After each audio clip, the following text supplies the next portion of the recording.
ఇప్పుడు అన్నింటికంటే గీతా కార్మికుల వృత్తి అత్యంత ప్రమాదకరంగా మారిందని చెప్పక తప్పదంటున్నాను.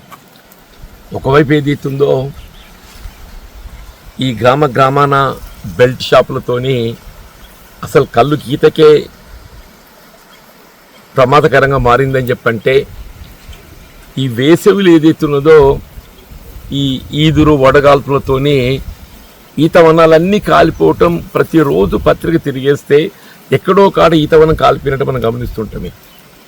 అలా వాస్తవంగా ఎక్కడెక్కడైతే ఈతవనాలు ప్రమాదానికి గురవుతాయో వాళ్ళు తిరిగి చెట్లు నాటుకోవటానికి కొరకు జరిగిన నష్టానికి ఏదైతుందో ప్రభుత్వం ఏ విధంగా అయితే రైతాంగాన్ని ఆదుకోవటానికి కొరకు మరి పంట నష్టపరిహారం కల్పింపచేయడం జరుగుతుందో, ఇలా గీతా కార్మికులకు సంబంధించి ఎక్కడ ఈతవనమే కానీ తాటివనమే కానీ అగ్ని ప్రమాదానికి గురైనట్టయితే వారికి ఇలా పరిహారం చెల్లింపు చేయడం ప్రభుత్వం బాధ్యత భావించాలి. ఇలా మన ప్రాంతానికి సంబంధించే మునగనాడు రాయకల్ మండలి ఇటుకాలు ఇట్టే కాలింది, జగిత్యాల మండలి నర్సింగాపూర్లో కాలింది, జాతితాపూర్లో కాలింది, ఇవాళ కన్నాపూరు ఇదే పరిస్థితి. వాళ్ళకి ఎందుకంటే వాళ్ళ వృత్తిపరంగా కేవలం దీనిపైన ఆధారపడి జీవిస్తారే. ఇప్పుడు ఈతులు వనం గాలిపోవడంతో ఈ సంవత్సర కాలం ఏదైతుందో వాళ్ళ మళ్ళీ చెట్టు గీతకు లేక మళ్ళీ ఒక 2 సంవత్సరాలు వేచి చూడాల్సి వస్తుంది. మళ్ళీ చెట్టు గీతకు రావాలంటే మళ్ళీ 2 సంవత్సరాలు పడుతుంది. కాబట్టి ఏదైతుందో ప్రభుత్వం పరిహారం ఇప్పించడం ఒకటి. ఇప్పుడు ఎక్కడెక్కడైతే ప్రభుత్వ స్థలాలు అందుబాటులో ఉంటాయో ప్రతి గీతా సహకార సంఘానికి 5 ఎకరాల స్థలం ప్రభుత్వ పరంగా కల్పింప చేయడానికి మరి ప్రభుత్వ నిబంధనలు ఉన్నాయి. మరి ఆ నిబంధనలు అమలు చేయాల్సిన బాధ్యత కూడా ప్రభుత్వంపై ఉందండి. ఎక్కడైతే ప్రభుత్వ భూములు అందుబాటులో ఉంటాయో కనీసం భూమి కొనుగోలు పథకం కిందనైనా కానీ ఇక్కడ బీసీ కార్పొరేషన్ ద్వారా వాళ్ళకి ఏదైతుందో 50% ప్రభుత్వం సబ్సిడీ ఇచ్చి 50% లోను రూపంగా సమకూర్చినట్టయితే ఓ దశాబ్ద కాలం లోపల వాళ్ళు చేసుకునేటట్టు ఒక అవకాశం ఉంటుంది. ముఖ్యంగా ఏదైతున్నదో ఈ బెల్ట్ షాప్ను అరికట్టడమే అన్నిటికంటే ప్రధానమైనదిగా భావించాలని చెప్పి అంటున్నాయి. ఇప్పుడు లైసెన్స్ వైన్ షాప్ ఎక్కడో ఒకటి ఉంటుండొచ్చు, కానీ ఆ లైసెన్స్ వైన్ షాప్గా అనుబంధంగా ప్రతి గ్రామాన ఇవాళ పదల కొద్ది అని చెప్పి అంటున్నా. దానికి నిబంధనలు లేవు, వేలే లేవు. ఇవాళ ఆన్లైన్ బుకింగ్ లాగా ఏదైతున్నదో ఒక ఫోన్ కొడితే అర్ధరాత్రి అయినా కానీ ఏదైతే వైన్ షాప్ నుంచి బీర్, విస్కీ, బ్రాండీ ఏదైనా అందుబాటులో తెస్తుందని చెప్పి అంటున్నాయి. దానికంటే ఊరికో లైసెన్స్ షాప్ పెడితే నయం అల్గా ఉంటుంది.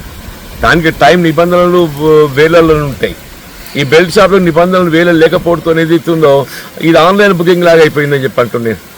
ఇలా గీతా కార్మికులు ఉపాధి కోల్పోవటానికి ప్రధానం ఈ బెల్ట్ షాప్లు. వాస్తవంగా నాడు కాంగ్రెస్ పార్టీ ఎన్నికల సమయంలో కూడా పేర్కొన్నాను, ఇలా కాంగ్రెస్ పార్టీ ప్రభుత్వం అధికారానికి వచ్చినట్టయితే బెల్ట్ షాపులన్నీ నియంత్రించ చేస్తాం, గీతా కార్మిక ఉపాధి తోడ్పడడం జరుగుతుందని చెప్పి పేర్కొన్నాం.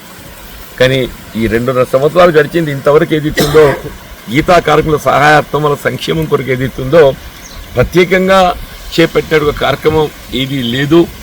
కేవలం ప్రకటనలకు పరిమితం అయిపోతుంది తప్ప నేను ఇప్పటికైనా మొన్న నర్సింగపూర్ సంబంధించి కూడా ప్రభుత్వానికి విజ్ఞప్తి చేసింది. ఇలా కన్నాపూర్ సంబంధించి కూడా ఇక్కడ ప్రభుత్వ భూమి అందుబాటులో ఉంటే ప్రభుత్వం కల్పించడమే లేక ప్రైవేట్ ల్యాండ్ అయినా కానీ భూ కొనుగోలు పథకం కింద వీరికి ఒక 5 ఎకరాలు ఇప్పించగలిగినట్టయితే మళ్ళీ వీళ్ళు తాకించడానికి పెంచుకునే అవకాశం ఉంటుంది. వీళ్ళకి ఏదైతుందో నీటి సదుపాయం కూడా ప్రధానమని చెప్పి అంటున్నాను. అలా బోరు, కరెంట్ మోటారా, పైప్ లైన్ సిస్టమ్ ఇచ్చినట్టయితే వాళ్ళు చెట్లను పెంచుకునేటటువంటి అవకాశం ఉంటుంది. ప్రభుత్వం ఆ దిశగా చర్యలు చేపట్టాలి. ఈ అగ్ని ప్రమాదానికి గురైనటువంటి ఒక ఈత వనాలన్నింటి కూడా ఏదైతుందో తిరిగి చెట్లు నాటడానికి జరిగిన నష్టానికి ఏదైతుందో ప్రభుత్వ పరంగా ఆర్థిక సహాయం అందింపచేయాలి. ముఖ్యంగా ఏదైతుందో ఈ బెల్ట్ షాపులను నిలువరింప చేయడం అన్నింటికన్నా ప్రధానమైన. ప్రభుత్వం కేవలం బెల్ట్ షాపుల ఆదాయ మార్గంగా చూస్తుంది, కానీ ఏదైతే దానివల్ల జరిగేటువంటి ఒక హాని ఎవరు కూడా గమనిస్తలేరు. ఇలా ఆరోగ్యానికి అన్నింటికంటే ప్రమాదకరమైన ఈ బెల్ట్ షాపులే. కానీ ప్రభుత్వానికి వస్తే 40,000 కోట్లు 50,000 కోట్లు ఎంత వస్తుందని చెప్పి ఆలోచన చేస్తుందో, కానీ లక్షల కోట్లు ఏదైతుందో ఆరోగ్య పరంగా సామాన్య ప్రజానీకంపై ఆర్థికంగా భారం పడుతుంది. కాబట్టి ప్రభుత్వం ఏదైతుందో మీరు బెల్ట్ షాపులను అరికట్ట చేయటం ఇది ప్రభుత్వ బాధ్యత భావించాలి. కేవలం మీరు లైసెన్స్ షాపుల మీద దృష్టి పెట్టండి, వాటి నిర్ణీత వేలలు ఉంటాయి. అట్లాగని అది కాకుండా ఈ బెల్ట్ షాపుల పైన నా పోలీసు వాళ్ళు పట్టించుకోరు, ఆప్కారోళ్ళు పట్టించుకోరు. పోలీసు వాళ్ళకి ఏదైతుందో కనబడ్డా అన్నీ మూతికి పై పెట్టుడు తలకా నేర్చుకున్నారా, నువ్వు ఎక్కడ తాగొచ్చినావు అని చెప్పని. మరి అసలు తాగటానికి ఉన్న మార్గాలనే నిరోధిస్తే అయిపోతుంది కదా. ఇప్పుడు త్రాగడానికి ఉన్న మార్గాలను నిరోధిస్తే అయిపోతుంది. ఆ తాగడానికి ఉన్న మార్గాలను ప్రోత్సహిస్తారు, తాగినందుకు పై పెట్టి మళ్ళీ ఖజానా నింపుకునే ప్రయత్నం చేస్తారు. ఏదున్నా కానీ దీన్ని తీవ్రంగా ఖండిస్తున్నాం. ఇలా కన్నాపూర్ గీతా కార్మికులకు సంబంధించి వారి గీత వనరుల పెంపుకు ప్రభుత్వం సహాయం చేయాలి, భూమి సమకూర్చాలి. అట్లాగే ఈ బెల్ట్ షాప్ నిరోధానికి సంబంధించి కూడా ప్రభుత్వం కఠినమైనటువంటి ఒక చర్యలు తీసుకోవాలని చెప్పని కోరుతున్నా.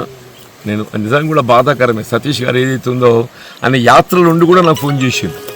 అన్ని యాత్రలు ఉండే మొన్న యాత్ర ఉండి కూడా అన్న మా కన్నాపూర్లో ఏదైతే చెట్లు కాలిపోయినాయి, మరి నేనేమో యాత్రలు ఉన్నా, మీరు వీలుంటే మీరు పోయిరండి అంటే నేను అన్న నువ్వు లేక నేను పోతే ఎట్లుంటాను, నువ్వు తరా ముందు నువ్వు వచ్చినాక అందరం కలిసిపోదాం అని చెప్పని ఆయన రాత్రి రావడంతోనే వీళ్ళ సతీష్ గారు వీళ్ళు ఈ వనం పరిశీలింపజేయడానికి ఇక్కడ రావడం జరిగింది.